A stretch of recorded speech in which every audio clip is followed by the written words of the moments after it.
નમસ્કાર વિદ્યાર્થીઓ, chapter number 10 વધારાના સ્વાધીના દાખલાના સોલ્યુશન તરફ આગળ વધીએ. ક્વેશ્ચન નંબર 10.21 1 મીટર સ્ક્વેર ક્ષેત્રફળનું ચોરસ તળિયું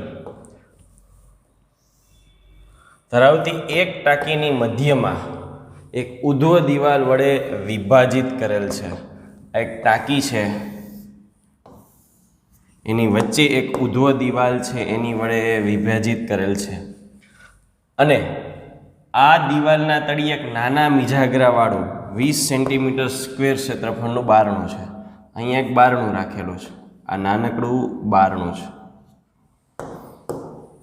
ટાંકીના એક વિભાગમાં પાણી છે, તરલ તરીકે એક વિભાગમાં પાણી આપેલ છે અને બીજામાં એસિડ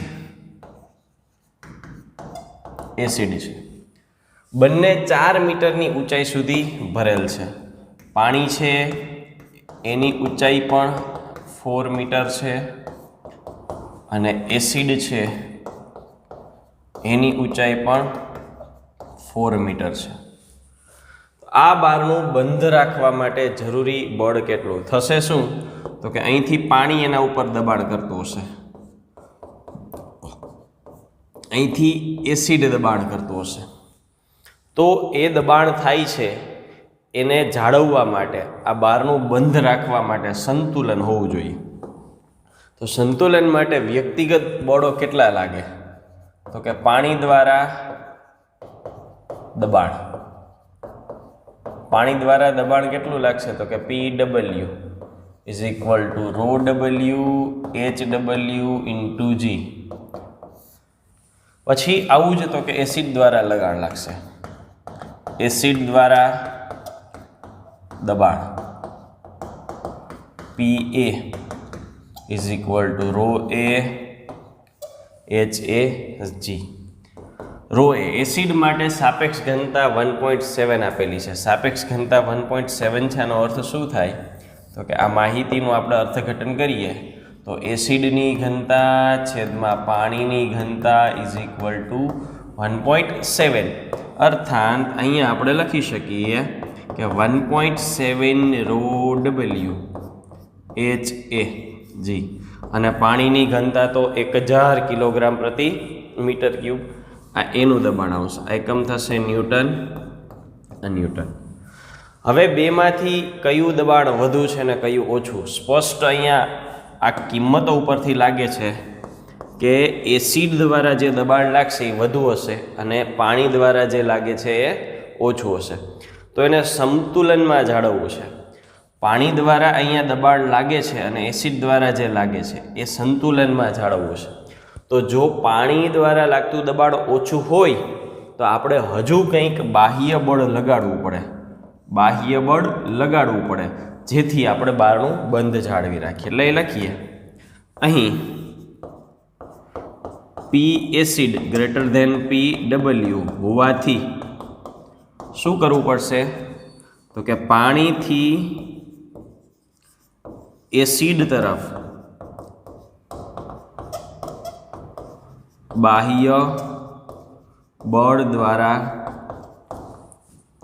દબાણ લગાડવું પડશે. તો પાણી તરફથી ઉમેરવાના છે એટલે પાણીને કારણે દબાણ વત્તા બાહ્ય બળને કારણે દબાણ ઇઝ ઇક્વલ ટુ એસિડનું દબાણ. PW બળનો F ક્ષેત્રફળ A is equal two PA. પણ ક્ષેત્રફળ કોનું? તો કે અહીંયા લખી નાખીએ, છિદ્રનું મૂકવાનું છે અને છિદ્ર જે છે એ છિદ્રનું ક્ષેત્રફળ કેટલું છે? 20 સેન્ટીમીટર સ્ક્વેર. એને યોગ્ય એકમમાં ફેરો. PW એ મેળવી લીધા છે, PA મેળવી લીધા છે, F શોધવા છે અને આ ક્ષેત્રફળ આપેલું છે. તો આના પરથી સાદુરૂપના અંતે છેલ્લે શું મળી જશે? F મળી જશે. નેક્સ્ટ દાખલા તરફ આગળ વધીએ. Question number 10.22. આકૃતિમાં આ પ્રકારે પંપ દર્શાવેલા છે, એમાં એની વાત કરીએ તો આકૃતિ એ શું કહે છે? તો કે એમાં એક બંધ પાત્રમાંના વાયુનું દબાણ માપે છે. આ જો બંધ પાત્રમાંના વાયુનું દબાણ માપે છે, આ બંધ પાત્ર છે. અહીંયા લખીએ આ શું છે? તો કે આ છે એ બંધ પાત્ર છે. જ્યારે એક પંપ કેટલાક વાયુને બહાર કાઢે છે, આ પંપ ઉપર દબાવવામાં એટલે વાયુને બહાર કાઢે છે, આ પંપ છે એ વાયુને બહાર કાઢે છે, ધક્કો મારે છે. તો અહીંયા આકૃતિ ત્યારે મેનોમીટર આકૃતિ બીમાં જે દર્શાવ્યું છે એ દબાણ માપે છે. મેનોમીટરમાં વપરાયેલ પ્રવાહી પારો છે અને વાતાવરણનું દબાણ પારાના 76 સેન્ટીમીટર જેટલું છે. વાતાવરણ દબાણ અને દ્રવ્ય પારો. તો પહેલા ક્વેશ્ચનમાં શું પૂછેલું છે? બંધ પાત્રમાં વાયુનું નિરપેક્ષ દબાણ અને ગેજ દબાણ કિસ્સા A અને B બે માટે મેળવો. અને શેમાં મેળવવાનું છે? તો કે પારાના સેન્ટીમીટર એકમમાં. આ બંધ પાત્ર છે એને અનુરૂપ મેળવવાનું છે. તો પહેલાં તો બેયનું સંતુલન સ્થિતિ પ્રમાણે જો અહીંયા સુધી બેયમાં સરખું દ્રવ્ય ભરેલું છે. એવી જ રીતે અહીંયા આટલે સુધી બેયમાં સરખું દ્રવ્ય ભરેલું છે. જે વધારાનો પાર્ટ છે એ આ બાજુની તરફની આકૃતિમાં જોઈએ તો અહીંયા મળે છે, આ બાજુ વધારાનો પાર્ટ મળે છે. ક્યાં? બંધ પાત્ર બાજુ. અને આમાં જે વધારાનો પાર્ટ મળે છે એ ખુલ્લી નળી બાજુ મળે છે. આપણે જે શોધવાનું છે એ નિરપેક્ષ દબાણ અને ગેજ દબાણ A અને B માટે શોધવાનું છે. કોના માટે? બંધ પાત્રમાં જે વાયુ છે એના માટે. હવે અહીંયા પારા માટે જ આ શોધવાનું છે. એટલે પહેલી વાત આકૃતિ નંબર A, પહેલો ક્વેશ્ચન છે એમાંય આપણે વાત કરી આકૃતિ A. બંને આકૃતિને આપણે સાથે એનાલિસિસમાં લઈ શકીએ. એટલે આકૃતિ A અને આકૃતિ B બંનેમાં ધ્યાનથી જોઈએ તો ક્યાં સુધી દબાણ સરખું છે? તો કે તરલની સપાટીઓ આપણે લેવી પડે. અહીંયા તરલની સપાટીઓ છે એ સમાન ઊંચાઈએ છે. સમાન ઊંચાઈએ છે એટલે આ બિંદુને આપણે કોઈ નામ આપી દેવા પડે. અહીંયા ધારો કે હું નામ આપું છું A, B અને સેમ અહીંયા પણ હું નામ આપી દઉં A અને B. એટલે શું થશે? તો કે આકૃતિ પરથી આપણે એવું કહી શકીએ કે આકૃતિમાં દર્શાવ્યું છે એ મુજબ A પાસે અને B પાસે તરલ સ્તંભ સમાન ઊંચાઈના છે. એટલે ત્યાં દબાણ છે એ સરખું થશે. PA = PB. અને અહીંયા પણ ઉપર શું છે? તો કે વાયુ એટલે મુક્ત વાતાવરણ છે. અહીંયા ઉપર મુક્ત વાતાવરણ થશે. એટલે અહીંયા કેટલું થશે? તો કે PA = PB. પારાની ઊંચાઈના સંદર્ભમાં 76 સેન્ટીમીટર થશે, કારણ કે એક વાતાવરણ દબાણ હોય, ઉપર ખુલ્લું પાત્ર વાયુ હોય. તો એવું જ અહીંયા થશે. PA = PB = 76 centimetre. હવે આગળ જોઈએ તો આ કેસમાં જમણી તરફ 20 સેન્ટીમીટર ઊંચાઈનો પારો છે. એટલે એ બિંદુને નવું નામ આપીએ. આને ધારો કે નામ આપીએ C અને અહીંયા આ તરફ C આપીએ. તો આપણે નિરપેક્ષ અને ગેજ દબાણ બે મેળવવાનું છે. તો અહીંયા આ બાજુ પારો નીચે છે, જ્યારે આ બાજુના વિભાગમાં પારો ઉપર છે. એટલે એ પારાને એને ધકેલ્યો છે. એટલે આપણે અહીંયા લખશું કે C પાસેનું દબાણ કેટલું થાય? તો કે C પાસેનું દબાણ B જેટલું તો થાય જ. C પાસેનું દબાણ B જેટલું. આને હું PB કહું. અને આ ઊંચાઈ બીજી H છે. વધતા B થી C વિભાગનું તરલનું દબાણ. ચાલો B સુધીનું એટલે A જેટલું અને A જેટલું એટલે પારાની ઊંચાઈ પ્રમાણે કેટલું છે? 76 સેન્ટીમીટર. વત્તા B થી C માં કેટલો પારો ભરેલો છે? 20 સેન્ટીમીટર. એટલે આ થયું 96 સેન્ટીમીટર. અને અહીંયા જો આ ઉમેરી દીધું છે એટલે પ્રકાર કયો થયો? તો કે નિરપેક્ષ દબાણ થયું. નિરપેક્ષ દબાણ. અને ગેજ દબાણ હોય તો તફાવત હોય. ગેજ દબાણ કેટલું થાય? તો કે PC - PB. તો એ કેટલું થાય? તો કે PBC = 20 સેન્ટીમીટર. બીજા કેસમાં આવીએ. બીજા કેસમાં શું થાય છે? તો કે બીજા કેસમાં અહીંયા સુધીનું છે એ PA છે. અને આ કેટલું છે? તો કે h જેટલું. તો ડાબી બાજુ શું થાય તો કે ડાબી બાજુ PA વત્તા PAC અને જમણી બાજુ કેટલું થાય તો કે PB જેટલું થાય. નિરપેક્ષ મેળવવું છે એટલે આપણે મેળવવું છે PA પાસે. તો PA અને PB કેટલા છે તો કે PA અને PB છે 76. એટલે હું અહીંયા લખું PA PB કેટલા થયા 76. એની ઉપર જ મુક્ત વાતાવરણ છે ને. અને PAC કેટલી ઊંચાઈ છે 18. તો PA is equal two 76 minus 18. 76 minus 18 એટલે આ થશે 58 સેન્ટીમીટર. આ નિરપેક્ષ દબાણ થશે. આ કયું મૂલ્ય મળ્યું તો કે નિરપેક્ષ દબાણ. ગેજ દબાણ એટલે તો કે ગેજ દબાણ એટલે તફાવત. અહીંયા તરલ નીચે ઉતર્યું છે, ઉપર ચડે તો H ધન, ઉપર ચડે તો H ધન, નીચે ઉતર્યું છે તો માઇનસ 18 સેન્ટીમીટર પારાની ઊંચાઈને સમતુલ્ય થશે. Question number 2. જો કિસ્સા બીમાં, આ કિસ્સો બી છે, એમાં 13.6 સેન્ટીમીટર પાણી પારા સાથે ન ભળે એમ જમણી ભુજામાં રેડવામાં આવે, જમણી બાજુની ભુજામાં રેડી દઈએ તો સ્તંભની સપાટીઓ કેવી બદલાશે. એટલે અહીંયા પાણી ભરવાનું છે અને પાણી કેટલા વિસ્તારમાં કીધું છે તો કે પાણી છે એ 13.6 સેન્ટીમીટર ઊંચાઈમાં કીધું છે. 13.6 સેન્ટીમીટરમાં પાણી ભરીએ તો સ્તંભની સપાટીઓ કેવી રીતે બદલાશે એ આપણે કહેવાનું છે. હવે ત્યાં 13.6 સેન્ટીમીટર તમે પાણી ભરો છો તો ક્વેશ્ચન નંબર બી પ્રમાણે પાણીને કારણે કેટલું દબાણ ઉદ્ભવે તો કે પાણીનું દબાણ આપણે માપીએ અને જોઈએ સંતુલન પ્રમાણે તો કે પાણીનું દબાણ ઉદ્ભવે ρW GH 10⁻³ 9.8 અને 13.6. આ 13.6 સેન્ટીમીટર છે એટલે આપણે એને મીટરમાં ફેરવીએ તો 136. આટલું વધારાનું દબાણ ત્યાં સર્જાવાનું છે. હવે વધારાનું દબાણ અસર ક્યાં કરશે તો કે વધારાનું દબાણ અહીં અસર કરશે. તો આપણે બે માટે ફરી પાછી સંતુલન સ્થિતિ ચેક કરવાની થાય.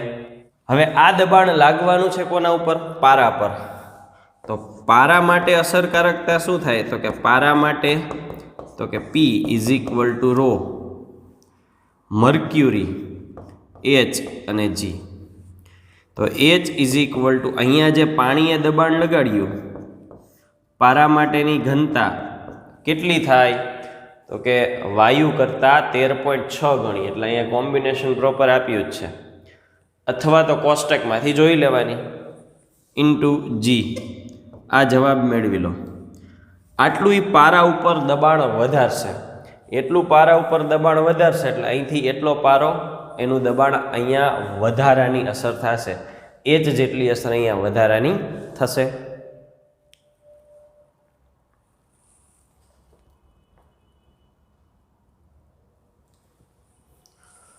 તો અહીંયા કેટલું એ ઉપર અસર થશે તો કે માટે હવે PA કેટલા હતા તો કે પહેલાં 76 સેન્ટીમીટર હતા, 76 હતા. હવે આ Hની અસર વધી, આ Hની અસર વધી એટલે આટલા સેન્ટીમીટર પારાની ઊંચાઈના સંદર્ભમાં દબાણ થશે. એમાં આપણે કહેવાનું છે કે તો સ્તંભની સપાટીઓ કેવી રીતે બદલાશે, સ્તંભની સપાટીઓ કેવી રીતે બદલાશે. તો સિમ્પલ છે, અહીંયા 1 સેન્ટીમીટર વધી જશે કારણ કે આ જવાબ જો 1 સેન્ટીમીટર આવે તો આ 77 સેન્ટીમીટર થશે. એટલે 1 સેન્ટીમીટર ઊંચું જશે, 1 સેન્ટીમીટર ઊંચું જશે તો 18ની બદલે કેટલા થઈ જશે 19. એટલે અહીંયા સપાટી માટે શું લખશું તો કે નવી સપાટી 18 + 1 ઇઝ ઇક્વલ ટુ કેટલા લેવલે પહોંચશે 19 સેન્ટીમીટર ઊંચાઈ એ પહોંચશે. ચાલો નેક્સ્ટ ક્વેશ્ચન ઉપર આવીએ. બે પાત્રોને તળિયાના સમાન ક્ષેત્રફળ પરંતુ જુદા જુદા આકાર છે. ક્ષેત્રફળ સરખા, સમાન ક્ષેત્રફળ, જુદા આકાર. સમાન ઊંચાઈ સુધી પાણી ભરવું છે, સમાન ઊંચાઈ સુધી પાણી ભરવું છે, પ્રથમ પાત્રમાં બીજા કરતાં બમણા કદનું પાણી જોઈએ છે. બંને કિસ્સામાં પાણી વડે તળિયા પર લગાડેલું બળ સમાન હશે કે નહીં, અને જો તેમ હોય તો સમાન ઊંચાઈ સુધી પાણી ભરેલા પાત્રો વજન માપક પર કેમ જુદા હોય છે? તો પેલું છે બંને કિસ્સામાં પાણી વડે તળિયા પર લગાડેલું બળ સમાન હશે કે નહીં. હવે અહીંયા બળની વાત છે, તો પેલો ક્વેશ્ચન છે એ આપણને બળ માટે પૂછ્યો છે. તો બળનો સંદર્ભ આપણે દબાણ પરથી લેવાનો છે. દબાણ P = બળના છેદમાં ક્ષેત્રફળ. બળનું બીજું સૂત્ર થાય ρHg. હવે અહીં માહિતીમાં શું કીધું છે? તો કે સમાન ઊંચાઈ સુધી પાણી, H સમાન છે, સમાન ક્ષેત્રફળ એ પણ સમાન છે. તો બળનો આધાર, ડાબી બાજુ બળનો આધાર કોની ઉપર થયો? ρ અને G ઉપર. તો દ્રવ્ય સરખું ભરવામાં આવે છે, માટે F પણ કેવા થાય? અચળ. તો એનો અર્થ શું? તળિયા પર લગાડેલું બળ સમાન થશે? હા, તળિયા પર લાગતું બળ સમાન થશે. બીજું છે, જો તેમ હોય તો સરખી ઊંચાઈ સુધી પાણીને ભરેલા પાત્રો વજન માપક એટલે વજન કરીએ ત્યારે શું થાય? તો કે એ વજન છે એ શું છે? તો કે વજન બળ કેટલું છે? તો કે mg. એમાં દળની અગત્યતા છે, આમાં દળની અગત્યતા નથી, આમાં ઊંચાઈની અગત્યતા છે. અને ρv દળ એટલે ઘનતા ગુણ્યા કદ. તો અહીંયા બળનો આધાર કદ ઉપર છે, માટે જો કદ છે એ બમણું થાય તો એ જે વજન બળ છે એ કદ બમણું થાય તો એને અનુરૂપ વજન બળ છે એ પણ બમણું થશે. એટલે વજન માપે છે, અને આ છે એકમ ક્ષેત્રફળ દીઠ. હવે થાય છે શું? તમને એમ થાય કે અહીંયા બે જુદું જુદું છે, પણ અહીંયા તો માત્ર એકમ ક્ષેત્રફળ દીઠ વજન માપવાનું છે. એટલે ઊંચાઈઓ સરખી છે તો તરલ સ્તંભ વડે ઉદ્ભવતું દબાણ સરખું થશે, એટલે દબાણને અનુરૂપ બળ સરખા થાય, પણ વજન બળ છે એ અલગ અલગ થશે, કારણ કે કદ ઉપર આધારિત છે, જ્યારે દબાણ છે એ કદ ઉપર આધારિત નથી. બીજું શું થાય? બીજી એક બાબત એ સમજવા જેવી છે. અહીંયા તમને એવું કીધું છે કે પાણી છે એ સરખું ક્ષેત્રફળ ધરાવતા બે પાત્રો, આ એક અને બે પાત્ર. હવે બે પાત્રો અલગ અલગ આકાર, આનો આકાર આવી રીતે લઉં અને આનો આકાર છે એ આ રીતે લઉં, તો અહીંયા જે સરખા છે એ કયા છે? તો કે આ ક્ષેત્રફળ છે, આ ક્ષેત્રફળ સરખા છે.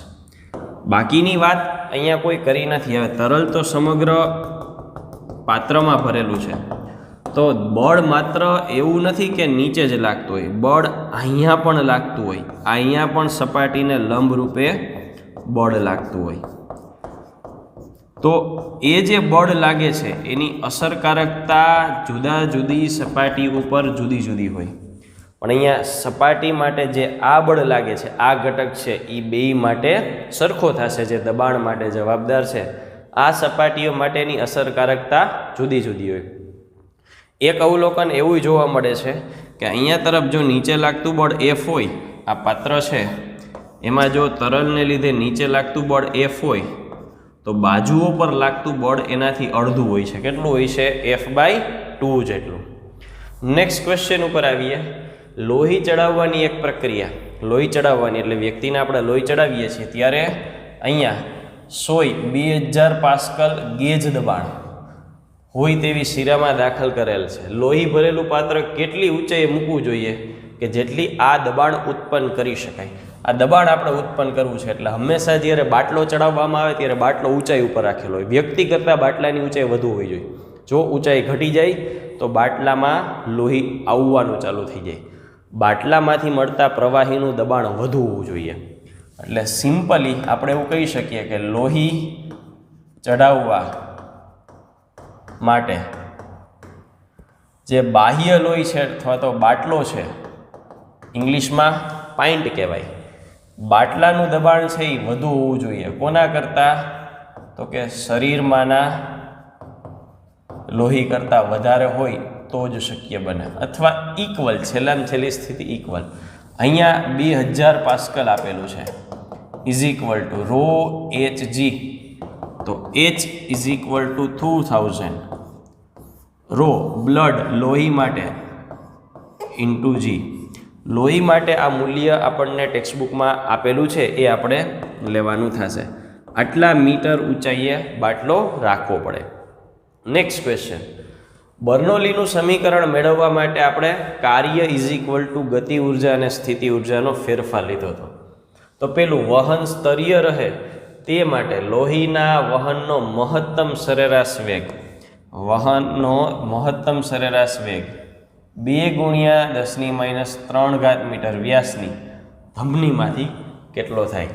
વહનનો મહત્તમ સરેરાશ વેગ આપણને આ પૂછ્યો છે, કેટલો થાય? ક્યારે? વહન સ્તરીય રહે. હવે સ્તરીય રહે એટલે આપણને એક્ઝેક્ટલી શું કીધું છે? તો કે સ્તરીય રહે એટલે આર છે, રેનોલ્ડ સંખ્યા છે, લેસ ધેન ઇક્વલ ટુ 1000 થવું જોઈએ. તો R is equal to rho V D upon eta less than equal to 1000. લોહીની વાત છે એટલે બ્લડ, ઘનતા લોહીની. વેગ તો આપણે શોધવાનો છે. ડી વ્યાસ, વ્યાસ આપી દીધો છે, અને શ્યાનતા ગુણાંક પણ આપણને ટેક્સ્ટબુકમાં આપેલી જે છે એ માહિતી ઉપયોગ કરવાની છે. એટલે વી લેસ ધેન ઇક્વલ ટુ આવું લખી શકીએ 1000 ઈટા રો ડી. આટલો કે એનાથી ઓછો વેગ હોય તો સ્તરીય વહન જાળવી રાખે છે. બીજો પ્રશ્ન, તરલનો વેગ વધે તેમ ઉર્જા વ્યય કરનારા બળો મહત્વના છે, એની ગુણાત્મક ચર્ચા કરો. તરલનો વેગ વધે ત્યારે કઈ રીતે ઉર્જાનો વ્યય વધતો જાય છે? ગુણાત્મક એટલે આપણે આપણી રીતે સમજાવવાનું છે.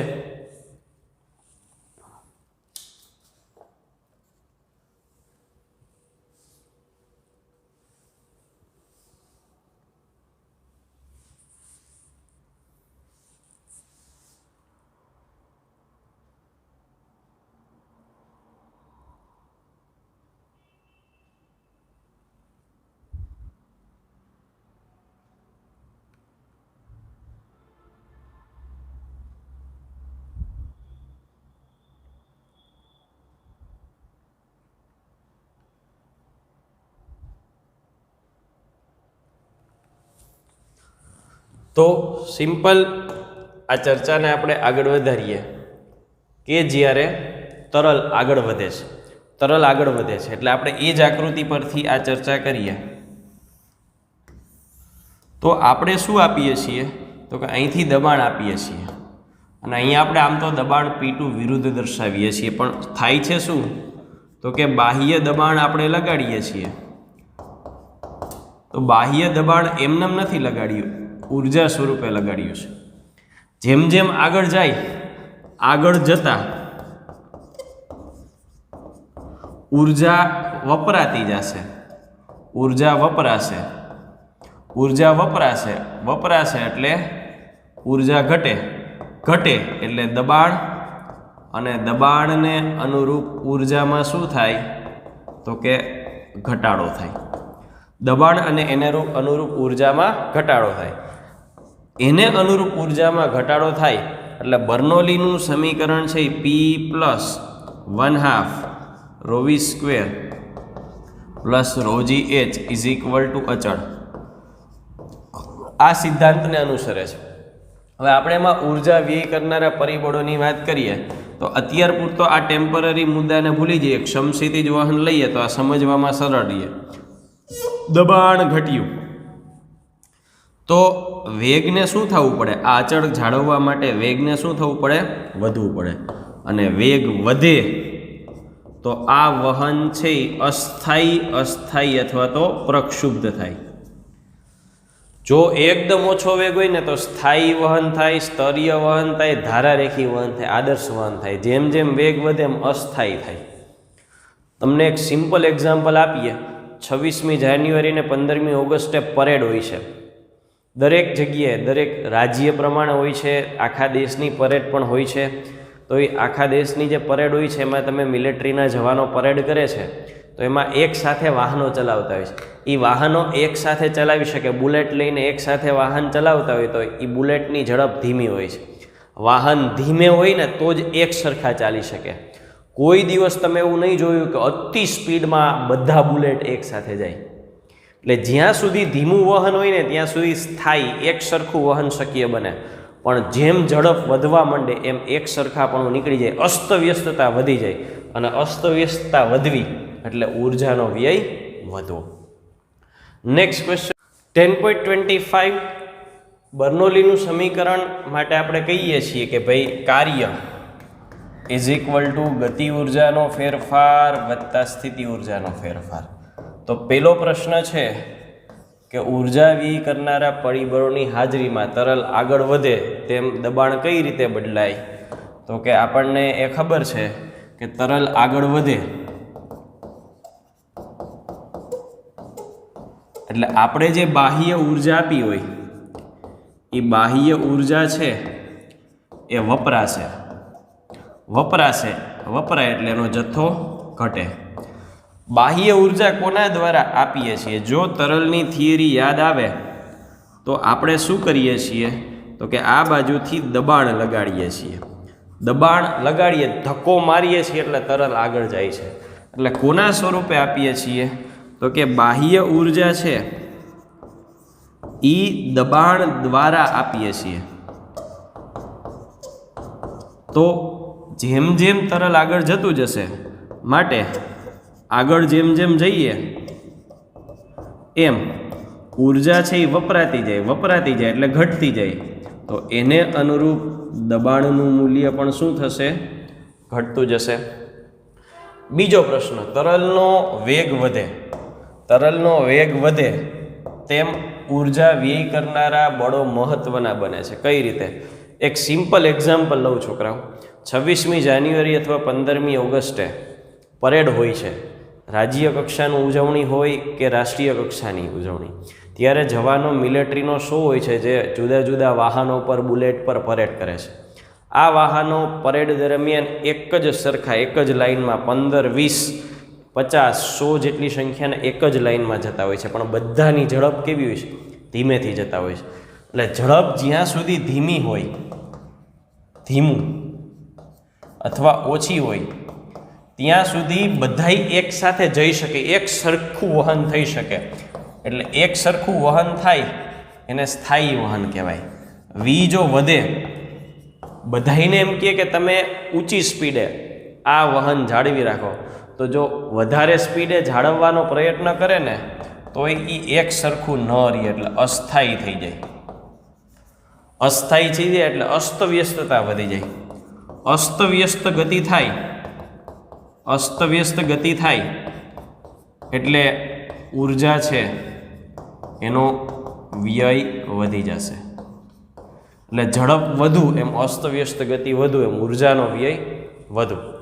તો આ કારણસર જેમ જેમ વેગ વધે તેમ વ્યય કરનારા પરિબળો છે એ મહત્વના બને છે. નેક્સ્ટ ક્વેશ્ચન ઉપર આવીએ. Question number 26. વહન સ્તરીય જ રહે. પહેલા ક્વેશ્ચનમાં એવું કીધું છે કે વહન સ્તરીય જાળવી રાખવાનું, સ્તરીય વહન જાળવી રાખવાનું. ત્યારે આટલી ત્રિજ્યાની ધમનીમાંથી લોહીના વહનનો વેગ કેટલો હોવો જોઈએ? તો રેનોલ્ડ્સ અંક R is equal to rho V D upon eta. તો એના પરથી V is equal to R eta upon rho into D. હવે સ્તરીય જાળવી રાખવાનું છે તો આરની કિંમત કેટલી હોવી જોઈએ? તો કે 1000 અથવા તો એના કરતાં ઓછી હોવી જોઈએ. તો V maximum is equal to આરની જગ્યાએ 1000. પછી લોહી છે તો અહીંયા શ્યાનતા ગુણાંક લોહી માટે મૂકવાનો, જે આપણને ટેક્સ્ટબુકમાં આપેલો જ છે. ઘનતા પણ એની જ મૂકવાની છે. જો આ ત્રિજ્યા કીધી હોય તો આપણે એને વ્યાસમાં ફેરવવી પડે, 2 × R.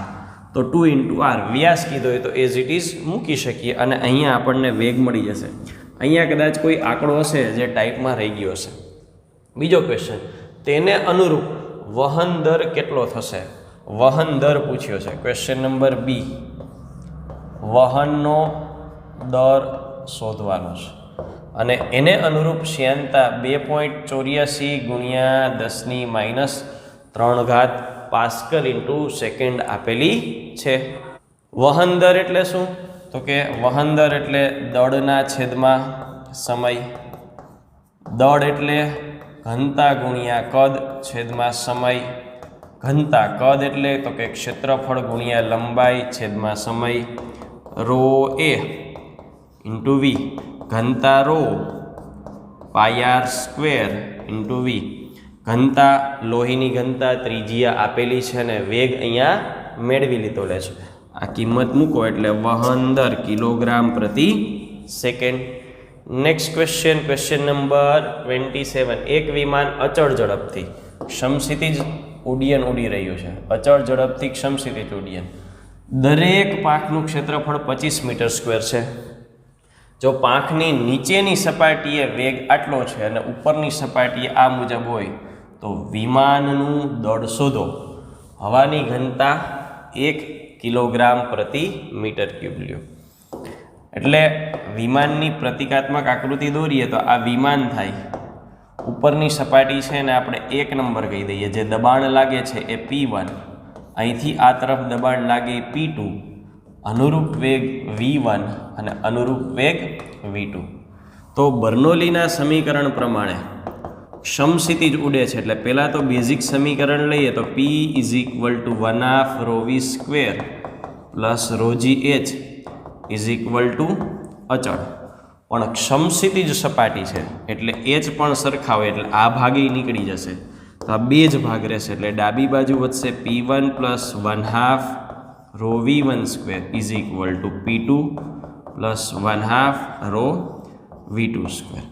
અહીંયા કિલોમીટર પર અવર છે અને મીટર પ્રતિ સેકન્ડમાં ફેરવવાના, પછી સાદુરૂપ આપશો તો જ સાચો જવાબ આવી શકે. એટલે અહીંયા P1 - P2 = થશે 1/2 ρv2² - v1². આ દબાણનો તફાવત થયો. દબાણનો તફાવત એટલે અહીંયા આપણે લખીએ કે દબાણ એટલે બળના છેદમાં ક્ષેત્રફળ. તો F = P/A. F એટલે તો કે કેટલું બળ લગાડવું પડે? આ વિમાનને ઊંચકવા જેટલું. વિમાનને ઊંચકવા જેટલું બળ લગાડવું પડે. એટલે આના પરથી જો આપણે વાત કરીએ તો અહીંયા F આપણે મેળવવા છે. F મેળવવા છે. આ દબાણ છે તો કઈ રીતે મેળવી શકાશે? તો કે આના પરથી આપણે મેળવવા હોય, F મેળવવા હોય તો આને ક્ષેત્રફળ વડે ગુણવું પડે. એટલે અહીંયા આપણને ડેલ્ટા P = P1 - P2 ની કિંમત મળી ગઈ. તો આ મુજબ આપણે અહીંયા શું લખી શકશું? તો કે F = ડેલ્ટા P. ક્ષેત્રફળ, એક પાંખનું ક્ષેત્રફળ 25 મીટર આપ્યું છે, એવી બે પાંખ એટલે 2 × 25. આ ન્યૂટન બળ થાય. આ ન્યૂટન બળ કોને સમતુલ્ય હોય? તો કે વજન બળ. વજન બળ કેટલું? mg. તો m = જે જવાબ આવે એના ભાગ્યા પણ g. આટલા કિલોગ્રામ દળ વિમાનનું થશે.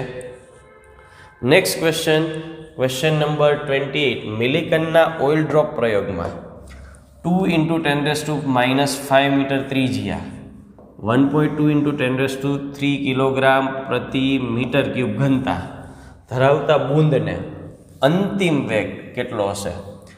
પ્રયોગના તાપમાને હવાની શ્યાનતા આટલી લેવાની છે અને બૂંદ પરનું શ્યાનતા બળ કેટલું હશે? હવાને લીધે બૂંદનું ઉત્પ્લાવન અવગણો. હવે આ ઉત્પ્લાવન અવગણો એટલે શું?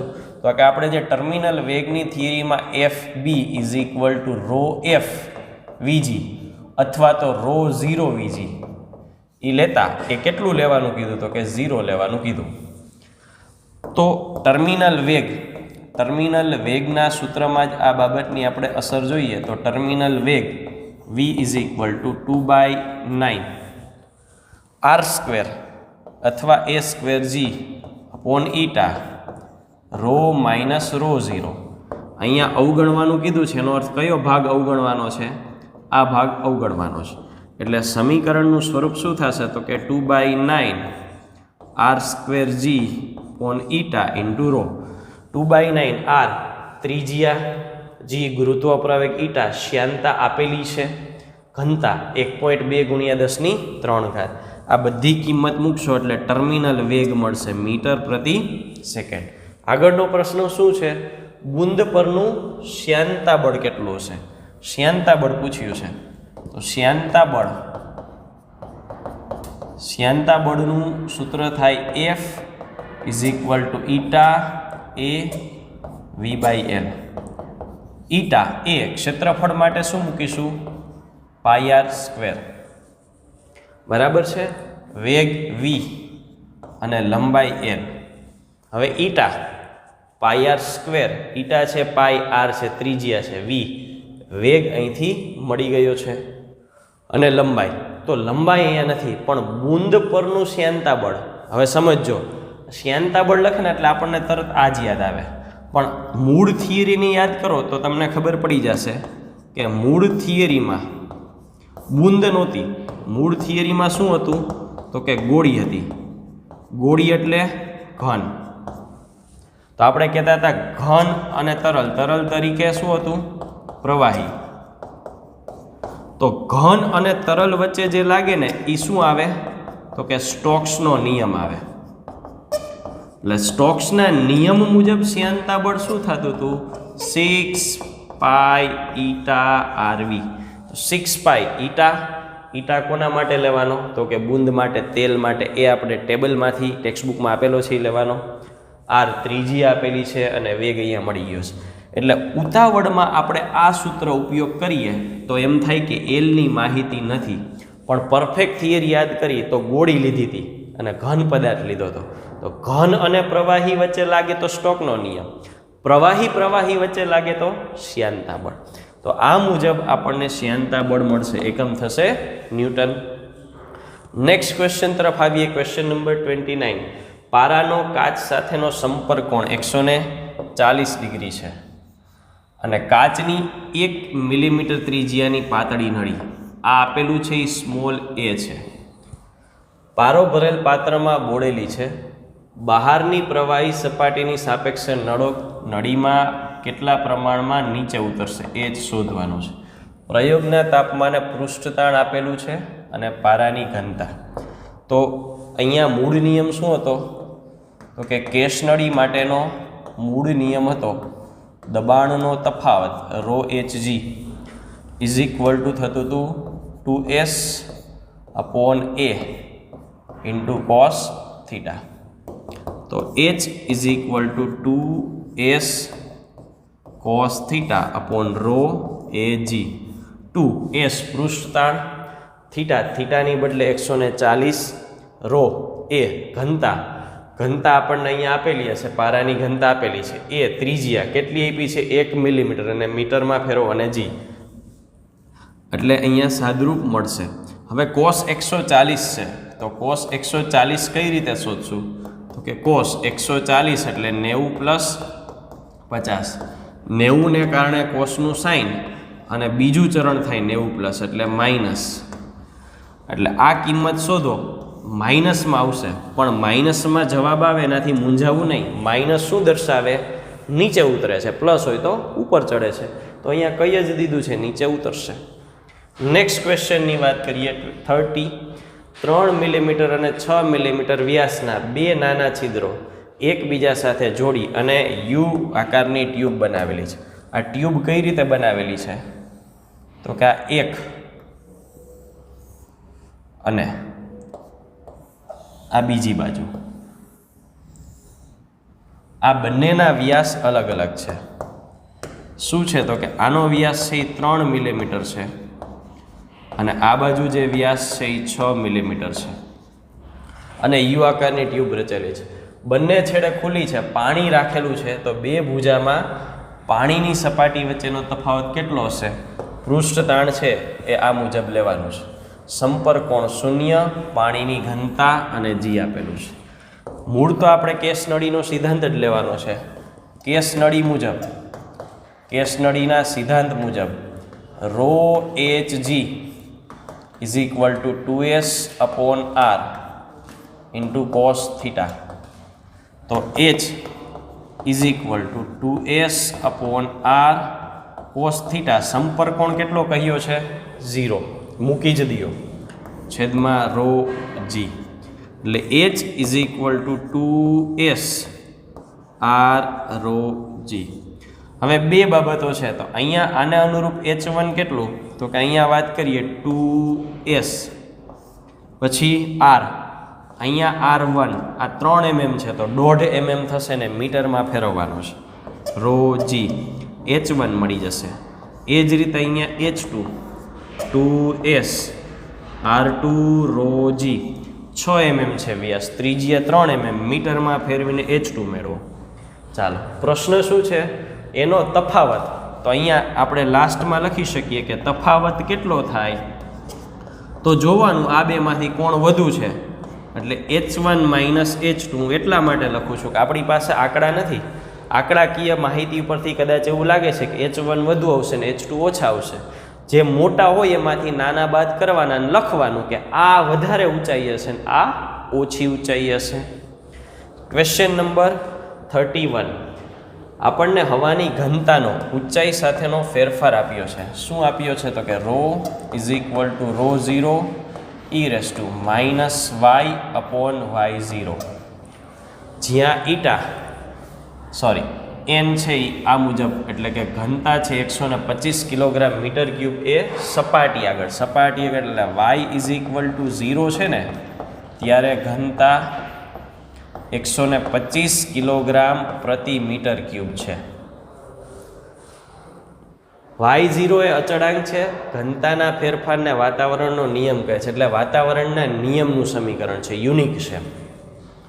તાપમાન અચળ ધારી સમતાપી સ્થિતિએ જીનું મૂલ્ય પણ અચળ ધારો.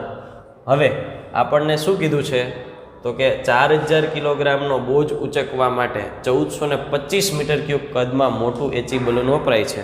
બલૂન ઊંચે ચડે તેમ ત્રિજ્યા અચળ રાખો તો કેટલું ઊંચે ચડશે? હવે પહેલા પ્રશ્નમાં તો શું કીધું છે? તો પહેલા પ્રશ્નમાં એવું કીધું છે કે આ નિયમ તારો, આ નિયમ આપણે મેળવવાનો છે. તો જેમ જેમ આપણે સપાટીથી ઉપર જઈએ, આ ધારો કે સપાટી છે,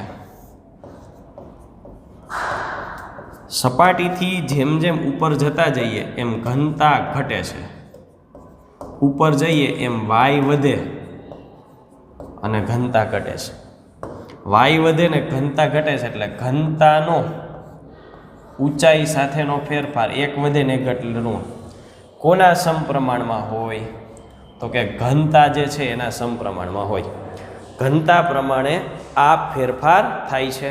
તો હવે આપણે આનું સમીકરણ મેળવવું છે. આને ગોઠવીએ. શું ગોઠવીએ? તો કે અહીંયા જો રો છે ને અહીંયા લઈ લો 1/ρ d રો ચલે છે dy, અહીંયા માઇનસ નિશાની. બંને બાજુ આપણે સંકલન કરીએ.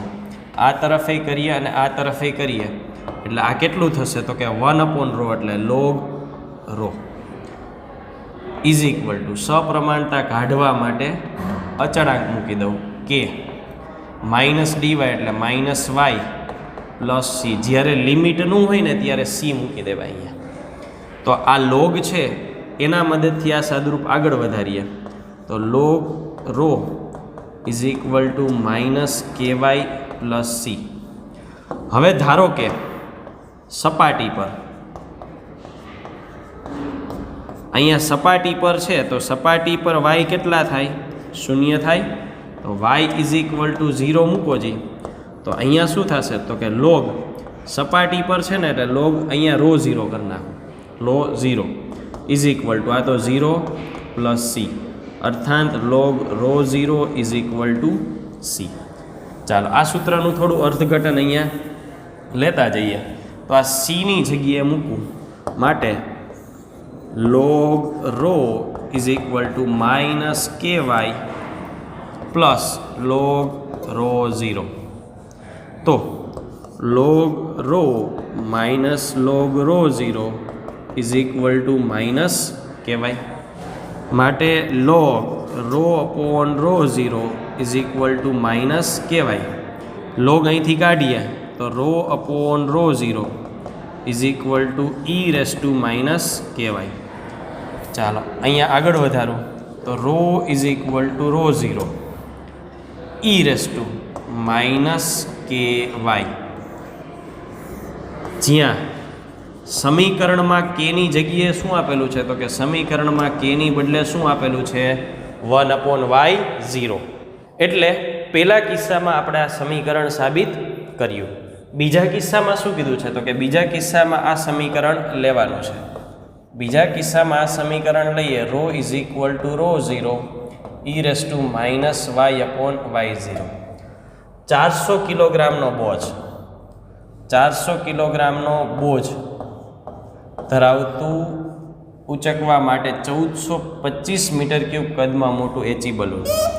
આ બલૂન છે એની નીચે લોડ લખેલો છે અને આનું કદ રાખવાનું છે 1425 મીટર ક્યુબ અને દ્રવ્ય તરીકે શું ભર્યું લે છે તો કે એચી હિલિયમનું બલૂન વાપર્યું છે.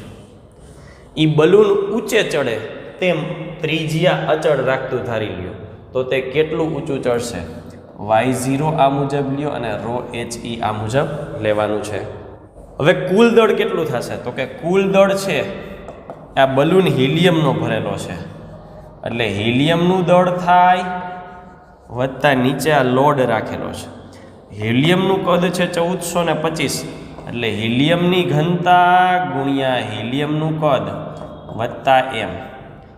ટોટલ દળ આટલા કિલોગ્રામ થશે. એચીની ઘનતા આપેલી છે અને કદ 1425. આટલું દળ ઊંચકવાનું છે. આટલું દળ ઊંચકવાનું છે અને ઘનતાનું સમીકરણ આપણને આ મુજબ આપેલું છે. તો હવે અસરકારક ઘનતા અહીંયા લખું સમતુલ્ય અથવા અસરકારક ઘનતા. સમતુલ્ય અથવા તો અસરકારક ઘનતા કેટલી થશે તો કે સમતુલ્ય અથવા અસરકારક ઘનતા એટલે ટોટલ દળ ના છેદમાં કદ. ટોટલ દળ તો અહીંયા જે મળ્યું એ કદ કયું મૂકશું તો કે 1425 કારણ કે આના જ કદનો ઉલ્લેખ છે એટલે આ સમતુલ્ય ઘનતા મળી જશે. ચાલો સમતુલ્ય ઘનતા મળી ગઈ. હવે તો કે અહીંયા આપણે સમીકરણમાં કિંમત મૂકવાની છે. Rho is equal to rho 0 e raise to minus y upon y0. આ સમીકરણમાં કિંમત મૂકીએ. રો તરીકે અહીંયા જે આવ્યું એ મૂકીએ. Rho is equal to rho 0. Rho 0 તરીકે આ છે 1.25 કિલોગ્રામ પ્રતિ મીટર ક્યુબ એટલે 1.25 ઈ રેસ ટુ માઇનસ y0 તરીકે શું કીધું છે 8000. બસ અહીંયા જે કંઈ પણ જવાબ આવ્યો એનું સાદુરૂપ લ્યો. સામે આવશે e raise to minus y upon 8000. આનું સાદુરૂપ આપવું છે. સાદુરૂપ કઈ રીતે અપાય તો એક સિમ્પલ સિસ્ટમ શીખવાડું. આને હું ધારો કે વાય કહી દઉં છું. કેલ્ક્યુલેટરથી જે આંકડો આવે તમારો રાખવાનો. સોરી વાયની બદલે એક્સ કહી દઉં કારણ કે નહીંતર બે સંજ્ઞા સરખી થઈ જાય.